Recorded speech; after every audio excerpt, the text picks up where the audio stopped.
Welcome to Learn Piano While You Sleep. This is a long-form piano lesson / discussion designed for those pianists, for those people who are just obsessed with piano and they cannot get enough piano content and they just want to listen to something while they fall asleep and they just need to learn some knowledge. So I'm going to drop a bunch of knowledge on you today. Today, I just love teaching jazz. Not everybody likes jazz, but I like to teach jazz. So I want to teach the Beebop scale, which is such a powerful scale when learning how to sound jazzy on the piano. I don't know how long I'm going to start teaching jazz. I'm going to go into blues. I might go into classical. Might go into contemporary. The Beebop scale is so useful. The Beebop scale, if you don't know, sounds like this.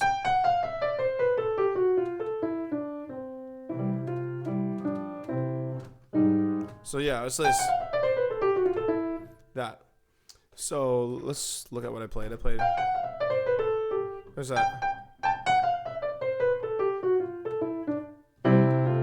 So, have you ever heard this song?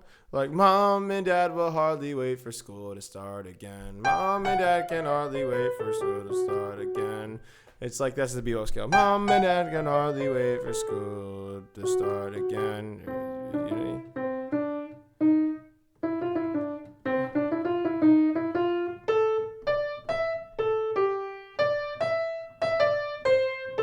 Something like that. I don't know.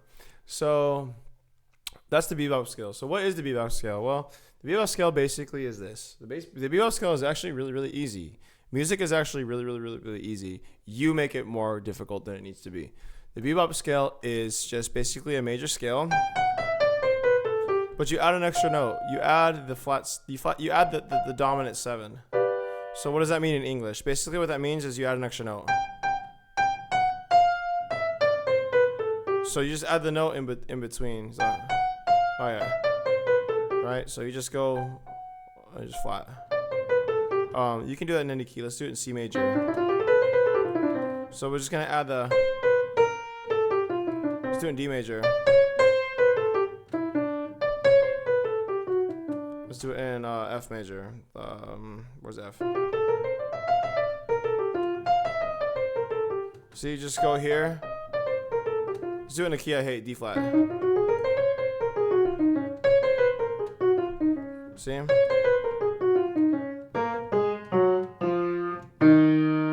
What's the 5? There it is. So that's the bebop scale. So how do we use the bebop scale? You just basically, it's like this. If you can play this, you understand the bebop scale. If you can play that, you know the bebop scale basically. Let me see. If you can play that lick, you understand the bebop scale. Because how does that work? So if I play like a jazz chord, right? If I play that, I'm gonna go like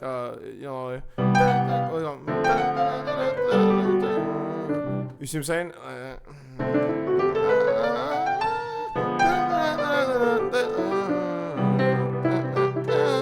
Let's try this.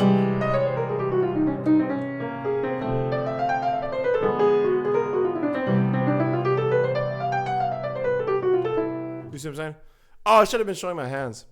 Let's run it back. Okay. I don't even know I'm playing.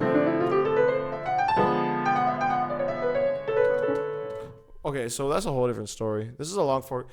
I have a bad habit of just being like hip as fuck. Like everything I play always has to sound amazing. So if I'm in the key of C and I'm playing jazz, I'm in the key of D. You know what I'm saying? So that's another cool little tip. So if you're soloing in the key of C, like you could play in the key of D.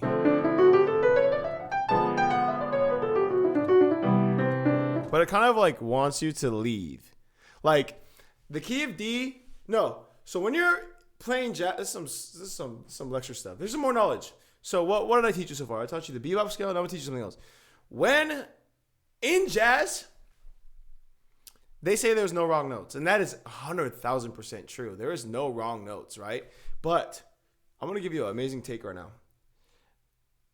The wrong notes are like a forbidden area. It's like a forbidden realm. It's like you enter the forbidden land. You enter the forbidden zone, right?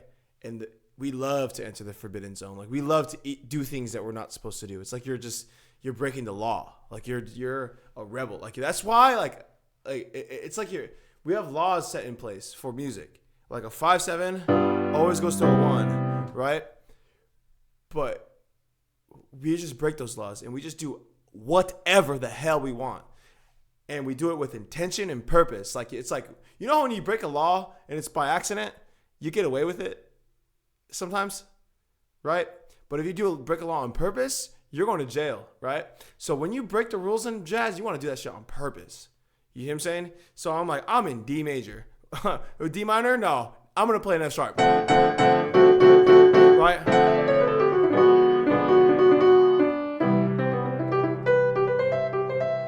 But there, let me go back here.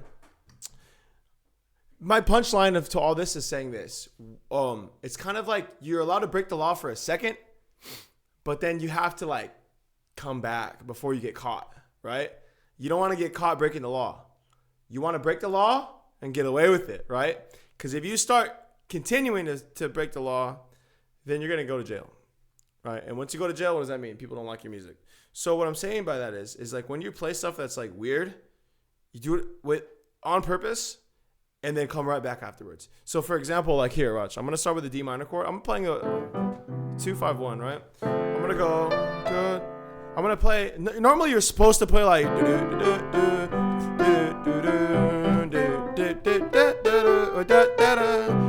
See, the little da-da-da. I broke the law with a little D minor, right? See, that's not in the key of C. But only for a second. But look, I'm going to go completely crazy. I'm going to play in the key of D. That's not a good example. So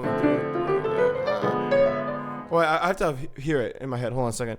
I'm going to say...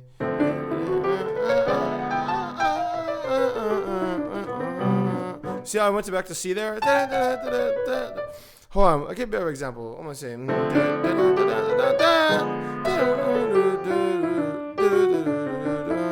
So yeah, let me give you a phrase. So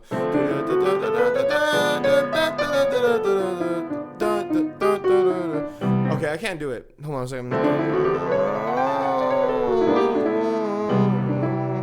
You just gotta come back. I don't know. I'm not giving the best example right now, but you guys heard me earlier. I was doing it. Okay. Come on, don't be stupid.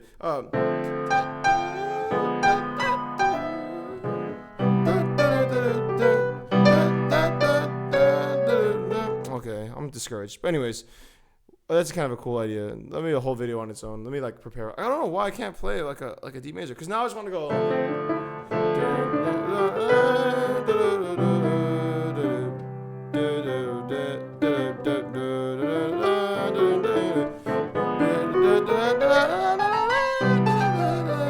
So right there was an example. I played in the key of B, but that's not the key of D. But like I said, you can play any chord over any key. If you like that's another lesson. So let me explain why every note works, rather than saying like you're breaking the law. Because you're saying you break the law. Let's go another lesson. So I taught you the Beebop scale, right? Then I taught you like an original idea of kind of like how you could do anything, but make sure it comes back. That's a good idea. Now I'm gonna teach you another thing called any note works with any key, and I'm gonna tell you why. Okay, and this is actually not my opinion. I mean, this is my opinion, of course, but it's not. I didn't discover this. I mean, I didn't like compartmentalize this. This is a Jacob Collier thing, of course. So let me explain this. So any note works with any key because you can explain it. Basically, anything goes because you can give a name to it, right? So if I'm going over here and I'm gonna play a C, right, and I'm gonna play this round note. This okay. So what is this? At least any one note works with any other key. So if you have an E flat, now you have E minor, right? Now if you have or C minor, sorry, if like any note, like let's see F, right? You have C major 7. Okay, if you have A flat, you have a minor 6, right? So you have an A flat major. Like it's crazy. Like I don't know. Let's pick a chord. Any note works with any chord, I think is what Jacob Collier was trying to say. Yeah, no. Any note works with any chord. Of course, any two notes work. It's just an interval. No. Any note works with any chord. So if we take a C major here, C major 7, right? This is C major. Okay, let's take a F sharp. Now we have a C major. Now we have a C major flat 5. So we have a C like, you know what I'm saying? Because that's literally my last lesson. That was literally my last lesson. So you can get with that. I don't feel like explaining every single thing. Was my fly down? while I was recording this. If it is, I apologize. That's crazy. Let's actually learn something again. It's already been 10 minutes. I feel like I'm kind of talking too crazily. What else should we learn? So let's learn what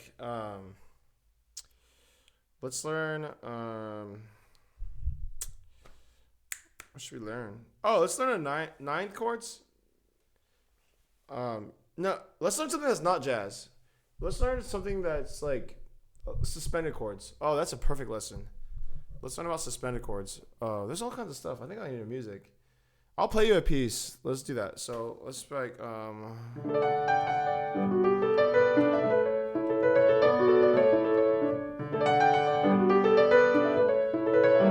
not that.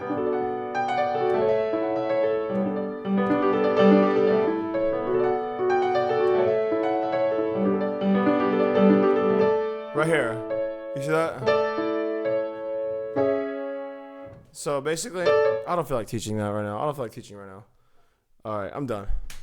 I'll see you guys later. All right, bye.